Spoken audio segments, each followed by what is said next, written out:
Bonjour et bienvenue à notre deuxième court-circuit de 2024 qui s'opère sans pépin technique cette fois-ci. Je vous rappelle le concept, c'est un 15 minutes sur un sujet d'actualité avec un expert. Je m'appelle Laurence Staude, je suis directrice des affaires publiques chez Aucoin Stratégie et Communication depuis environ un an. J'aimerais aussi prendre l'occasion de saluer les personnes qui écoutent ce webinaire en rattrapage parce qu'il va être disponible pour réécoute. Donc, puisque nous avons seulement 15 minutes, rentrons dans le vif du sujet immédiatement. Sans surprise, hier, les candidats à l'élection américaine ont été confirmés. Donc, le match de revanche entre M. Biden et M. Trump va avoir lieu en novembre prochain. Et l'issue de l'élection va avoir des impacts sur le Québec parce que les États-Unis restent le partenaire commercial le plus important pour nous. Pour en parler, nous accueillons M. Guillaume Lavoie, qui est conférencier et expert en économie collaborative. Il est aussi chargé de cours à l'ENAP, membre de la chaire Raoul d'Endurant de l'UQAM, formateur à l'Institut de leadership en gestion, consultant senior chez Voilà Information Design, mais surtout un adepte de politique américaine. Monsieur Lavoie, merci de vous joindre à nous. Bonjour Laurence, et puis merci beaucoup de m'accueillir. Donc, ma première question est très globale, mais en tant qu'adepte de politique américaine qui a participé à plusieurs conventions, qui suit ça depuis très longtemps, est-ce que le Québec a raison de s'inquiéter de l'issue de l'élection américaine? Et si oui, qu'est-ce qu'il y a vraiment d'inquiétant? Sur quoi on devrait retenir notre attention? La réponse courte, c'est oui, il faut être inquiet, mais plutôt, je dirais, préoccupé, et pas juste pour cette élection-là, au général, là, parce que les États-Unis, c'est un continent qui peut très bien vivre sans le Canada et sans le Québec. On ne pourrait pas dire Mhm. l'inverse. Alors nous, Non. 75% de nos exportations s'en vont aux États-Unis. C'est normal quand on a un client qui achète le trois quarts de ce que tu produis et que tu veux exporter, c'est normal de s'intéresser et d'être préoccupé sur quelques changements qu'il pourrait y avoir. Et là, que ce soit Trump ou Biden, il y a un tréfonds ici de montée du protectionnisme. Les jours où on chantait les louanges du libre-échange, là, on ne se fait pas élire avec ça présentement. On est très Mhm. inquiet parce que Trump, lui, s'exprime toujours en disant je vais mettre, par exemple, une taxe de 10 sur les exportations, sur tout ce qui vient de l'étranger, incluant du Canada. Pensons à l'aluminium chez nous, parce que ce qu'on exporte aux États-Unis, c'est de l'aluminium, c'est de l'électricité, c'est du bois, c'est du matériel aérospatial, c'est du manufacturier. 10 de plus sur tout ça, c'est pas une bonne nouvelle en soi. Non. Mais Joe Biden et les démocrates ne sont pas nécessairement plus rassurants à ce niveau-là. Ça ne se dit pas de la même manière, mais quand le président des États-Unis et le candidat à sa réélection dit dans le discours de l'État de l'Union l'an dernier et cette année, je veux que l'on reconstruise l'Amérique, un grand plan d'infrastructure avec de l'acier, de l'aluminium, du bois fait aux États-Unis. Bien évidemment, ça ne s'exprime pas de la même manière, mais notre client est en train de dire on va acheter chez nous d'abord avant de regarder ailleurs. Et là, on voit tout le défi qui se présente à nous. Effectivement, Donald Trump, quand il était au pouvoir, on parlait souvent d'une politique économique Buy America. Puis comme vous dites si bien, Biden vient poursuivre cette tradition-là. Donc, mais fondamentalement, est-ce que vous pensez que les entreprises québécoises vont avoir une répercussion, par exemple, sur leur chiffre d'affaires, sur leur attractivité ou même leur expansion aux États-Unis à cause de cette politique-là qui va juste aller en s'empirant? Je dis en s'empirant parce que je parle du point de vue du Québec, mais en termes de longévité, si on veut. Mais d'abord, juste rapidement comme ça, c'est je dirais, le nuage le plus sombre. D'un autre côté, on a des avantages. L'idée de la planète est une grande place commerciale est en retrait à peu près partout. On revient à une logique de bloc. On ne cherche plus ses fournisseurs uniquement sur la base du prix, ni ses clients non plus d'ailleurs. On les recherche s'ils sont dans notre bloc de fidélité stratégique, dans notre alignement stratégique. Et là, à ce moment-là, j'ai besoin, je ne peux pas me fier sur la Russie, par exemple, pour avoir de l'énergie, il faut que je compense. Je ne peux pas me fier sur la Russie ou la Chine pour des métaux stratégiques, il faut que je compense. Et c'est là où le Québec et le Canada deviennent un fournisseur aligné stratégiquement. Donc, en même temps, il y a des pulsions politiques qui nous éloignent, mais il y a des Ouais. grandes pulsions politiques qui nous rapprochent, qui nous obligent à faire partie de l'équation. Puis au général, ce qu'on fait souvent, puis c'est peut-être un trait canadien, québécois, essentiellement de parlementarisme britannique, on regarde toujours le chef de l'exécutif. Chez nous, quand le premier ministre du Québec ou du Canada dit quelque chose, c'est un peu ça qui arrive. Aux États-Unis, le président, c'est l'homme le plus puissant s'il en a la permission, entre autres du Congrès. Le pouvoir est beaucoup plus Ouais, diffus. Et ouais, c'est là où on ne peut pas mettre tous nos œufs ou nos espoirs dans le panier de la présidence ou de la Maison-Blanche. Il faut regarder du côté du Congrès, hein. On a 4 États limitrophes, nous, au Québec seulement, que ce soit le Vermont, New Hampshire, New York. Et ça veut dire que c'est 8 sénateurs qui nous connaissent très bien. 8% du Sénat, c'est pas rien, ça. Ça devienne nos amis qui nous connaissent. Et on va pas, pour citer Brian Mulroney, on va pas aux États-Unis pour leur dire, il faudrait que vous fassiez quelque chose qui est bon pour nous. On va aller les voir pour plaider pourquoi c'est bon pour eux que Buy American inclut le Nord, hein, Buy North American. Et là, dans cette volée là, de lobbying ou de diplomatie commerciale, hors Maison-Blanche, bien sûr, il y a le Congrès, il y a les États qui décident beaucoup de choses, puis il y a aussi la société civile comme la Chambre de commerce et autres. Si on met une taxe sur l'acier ou l'aluminium québécois, canadien, le bois, mais on fait augmenter le prix de l'habitation ou des travaux aux États-Unis. Il faut plaider ces choses-là. Et d'ailleurs, dans la hum, diplomatie québécoise, il faut aussi faire une diplomatie tournée vers Ottawa pour s'assurer que les enjeux du Québec dans le commerce avec les États-Unis soient oui. en de préoccupation. Mais pensez-vous que c'est un enjeu actuellement que justement M. Legault puis M.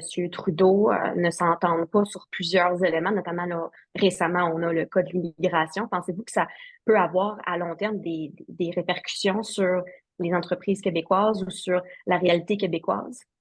Mais traditionnellement, quand il y a des enjeux qu'on appellerait en anglais là, life-threatening, là, quelque chose qui Mhm. menace vraiment les intérêts supérieurs et la prospérité, les problèmes personnels ou autres tendent à s'estomper.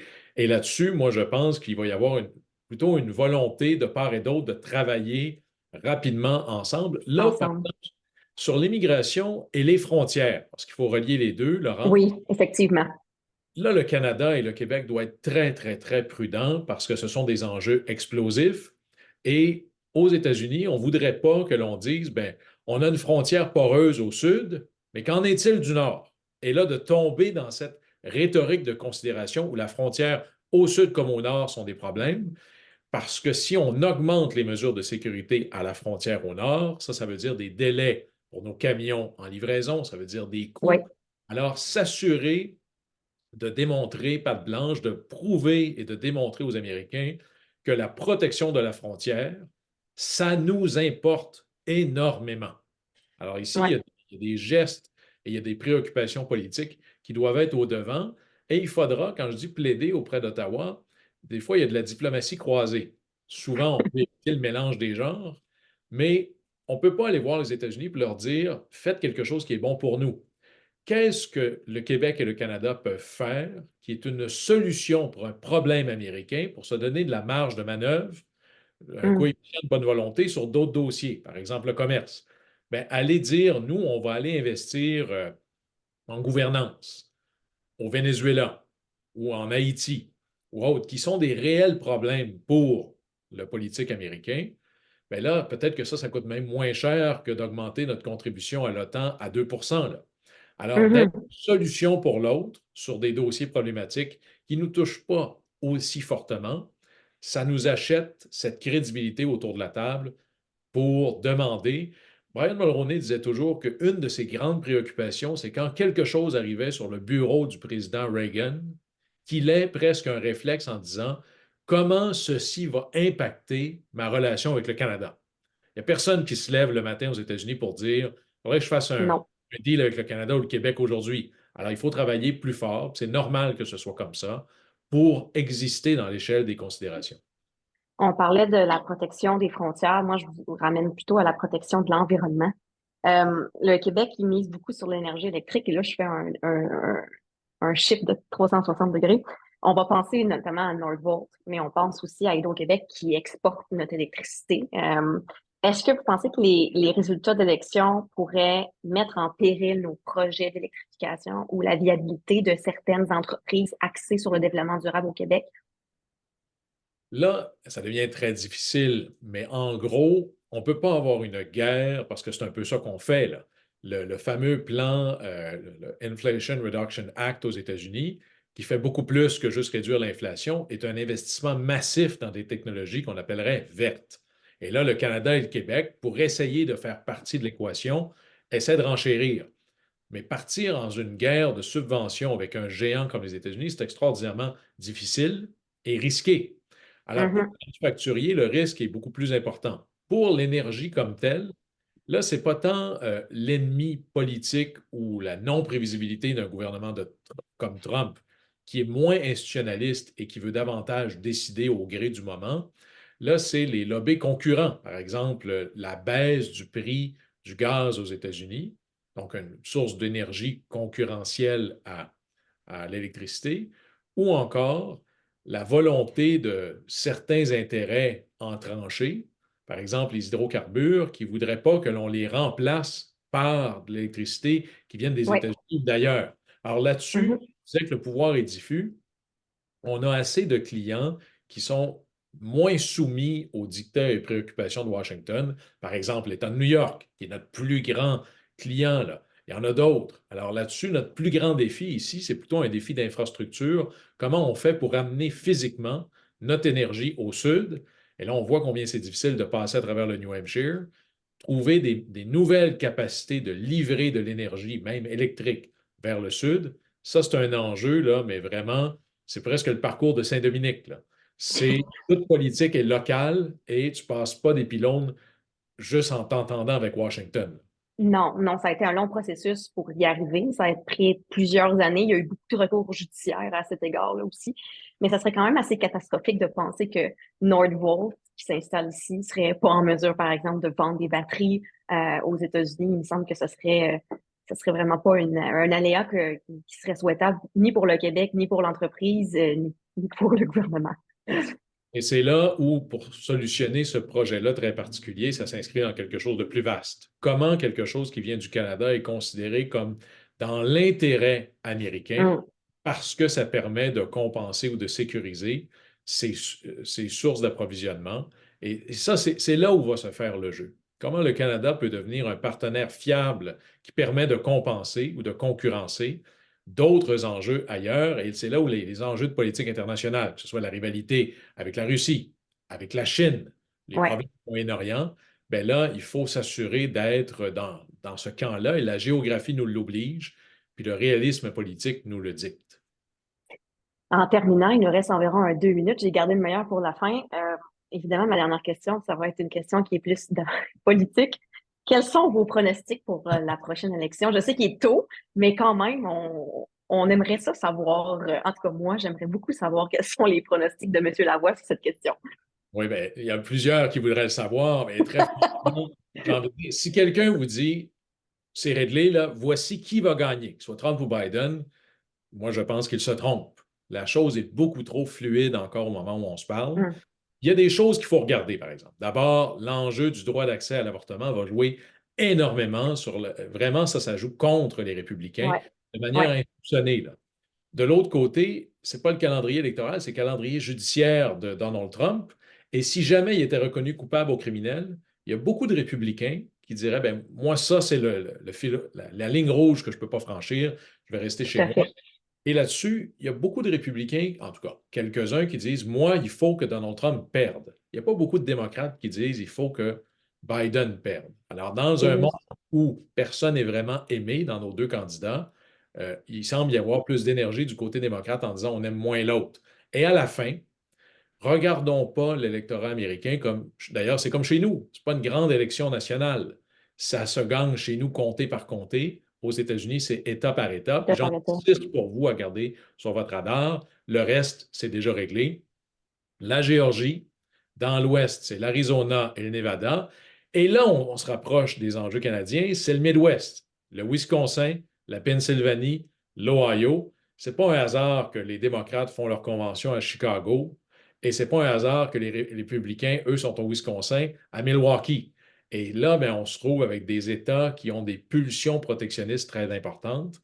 Alors peut-être que de comprendre que le discours ou la rhétorique protectionniste va être particulièrement importante dans le cadre électoral, c'est peut-être quelque chose avec lequel tant Donald Trump que Biden n'ont pas le choix de composer, encore plus en période électorale. Ce que j'entends, c'est que les Américains sont pas très différents de nous, les Canadiens. On vote souvent contre quelqu'un et non pas pour quelqu'un. Donc, c'est ce que j'en retiens, mais on est encore trop tôt pour dire où la flèche va atterrir. Mais merci beaucoup, Monsieur Lavoie. Très intéressant, vraiment intéressant sujet de tous les qu'on va conserver sur notre radar jusqu'en novembre prochain. Au plaisir de pouvoir reparler sur d'autres sujets, qui sait de ce que nous réserve 2024. Mais encore une fois, merci beaucoup. Au plaisir.